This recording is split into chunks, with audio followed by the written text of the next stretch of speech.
Dear students, now I am going to teach you lesson second, the address, and I have taught you seventh paragraph. Now I start to teach you 10th paragraph. Again I heard.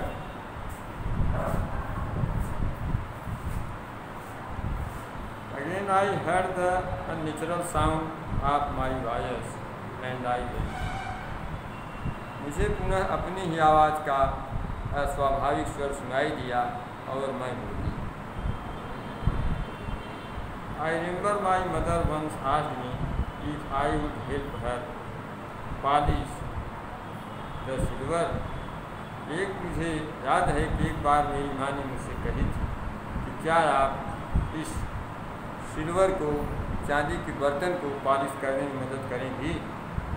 It was very long time ago. ये बहुत समय पहले की बात है. And I was probably board that day.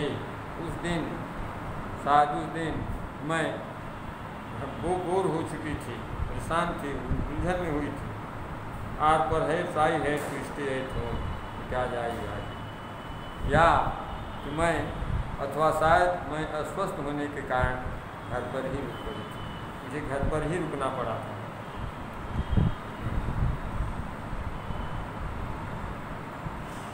And she had never asked me.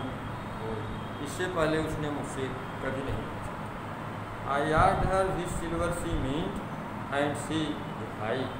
मैंने पूछा कि उसका मतलब किस चांदी से है. उन्होंने उत्तर दिया. शी रिप्लाइड सरप्राइज्ड, आश्चर्य से, that it was the spoon. चम्मच है, फार्क की भंगी,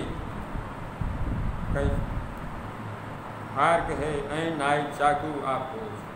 and that was the strange thing. और बहुत विचित्र वस्तु. I didn't know the cutlery we ate off every day was silver. मैं नहीं जानती थी कि चाकू, चम्मच आदि जिनसे हम प्रतिदिन अपना भोजन करते थे वो चांदी की थी.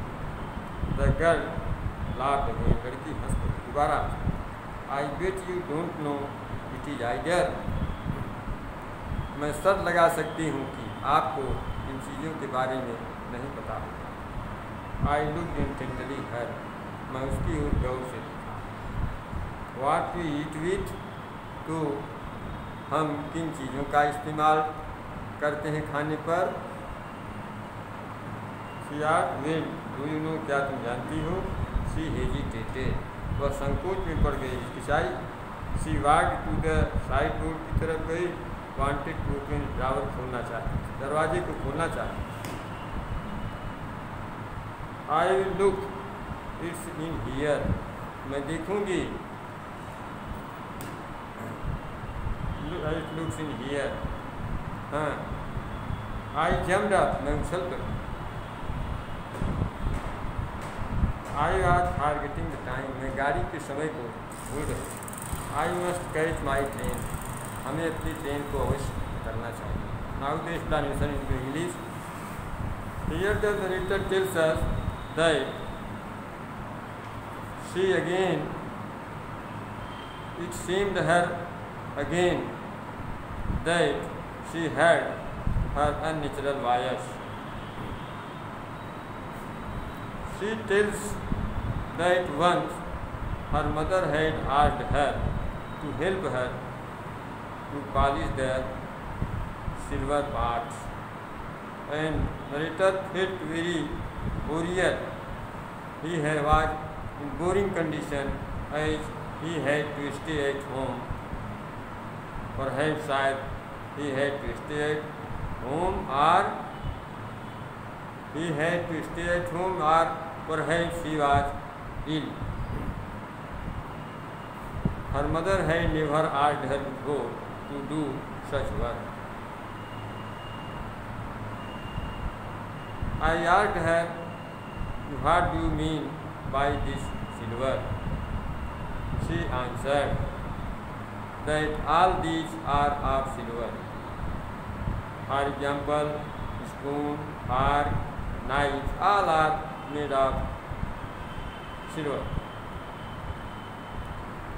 and it was new coin for me. I didn't know that all these of which we use in our daily food, which we use every day at the time of taking the eating food, they are made of silver. At this the girl laughed again, and I bet that she didn't know about these things. We use all these them at the dinner table. Now the narrator jumped up because she had forgotten the time of train, and she had to get into the train slowly. उसको गाड़ी में जो है निश्चित रूप से सवार होना। Now the ninth paragraph. She had her be the easiest. She had her hand on the drawer. उसका हाथ दराज पर था। Don't you want to wait for my mother? क्या आप मेरी माँ से मिलने के लिए प्रतीक्षा नहीं करेंगी? उस लड़की ने पूछा। No, I must go. मैं जाना है। I walked to the door. मैं दरवाजे तक गई। The girl put the drawer open. लड़की ड्रावर को दराज को खींची, खोली। I can find my own way. दराज को खोलियो, मैं अपना रास्ता स्वयं खोल लूँ। As I walked down the passage, जब मैं रास्ते के नीचे गई, As I walked down the passage, मैं अपना रास्ता जैसे मैं गलियारे में चली, I heard the jingling of spoons and forks. मैं चम्मचों का और स्पून्स का, चम्मच का और नाइफ का, फार्क्स का, इन सब की आवाज़ झंझनाहट की सुन सकती। At the corner of the road, I looked up at the name plate. सड़क के किनारे में ऊपर नेम प्लेट की तरफ देखी, मार्कोनी स्ट्रीट लिखा। I had been at number 46, में 46 नंबर पे थी। The address was correct, पता सही था। But now I didn't want to remember it anymore. लेकिन अब मैं इसे और अधिक याद रखना नहीं चाहता। I would not go back there. मैं वहाँ वापस अब नहीं जाऊँ। Because the objects that are linked in your memory with the familiar life of former time, क्योंकि वो वस्तुएँ जो तुम्हारी याददाश्त में जुड़ी हुई हैं पुराने समय के फार्मर टाइम्स परिचित हैं, लूज देयर वैल्यू, वे अपने महत्व को खो बैठे। क्योंकि जो चीज़ें आपके पूर्व काल के परिचित जीवन से जुड़ी हों, कोई भी अगर ऐसी हो, वे निरर्थक हो जाती हैं जब उनसे हम कट गए हों, उनसे हमारा संपर्क हट गया। लूज देयर वैल्यू, अपना महत्व खो देते हैं। When we search from them, जब उनसे दूर हो लेते हैं। You see them again in strange surroundings, अगर उनको फिर आप देखते हैं तो वे एक विचित्र माहौल में नजर आते हैं। And what should I have done with them in a small rented room? और अब इनका मुझसे क्या मतलब, उन्हें मैं एक अपने छोटे किराए वाले रूम में ला के क्या कर सकता। Where the thread of black out paper still hang, यहाँ पे जो है काली ढंग का एक पेपर अब भी ब्लैक आउट, जहाँ ब्लैक आउट समय के काले कागजों के टुकड़े अभी भी खिड़की पे जो है लटके हुए। Window, and no more than a handful of कल्टी fitted in the narrow table drawer, तथा मुट्ठी भर छुरे कांटे आज पतली मेज की दराज में रखे।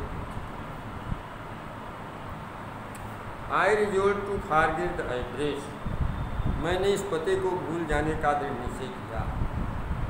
Of all the things I had to forget that would be the easiest. Of all the things I would have to forget, जिन तमाम चीज़ों को भूलना मेरे लिए मजबूरी थी, उनमें इस पते को भुला देना सबसे आसान था।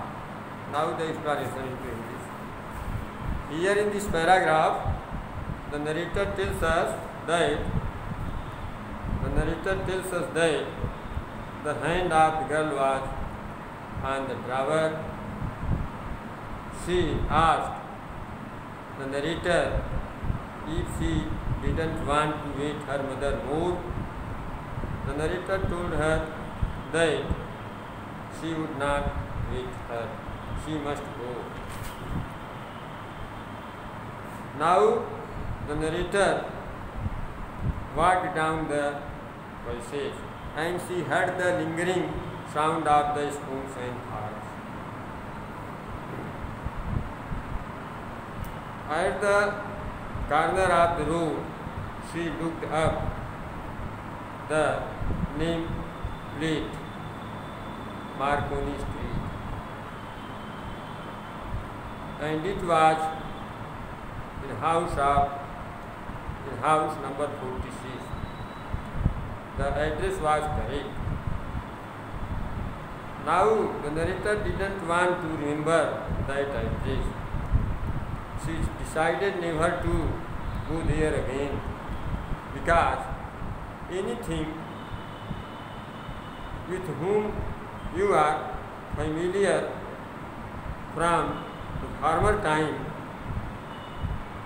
and now you have totally cut yourself from them, they seem to be very late. Further she thought that what she would do with these things, as she had no place in her small rented house. There were also handful knives and forks in her drawer. At last, the narrator tells us that she decided to forget that address at all.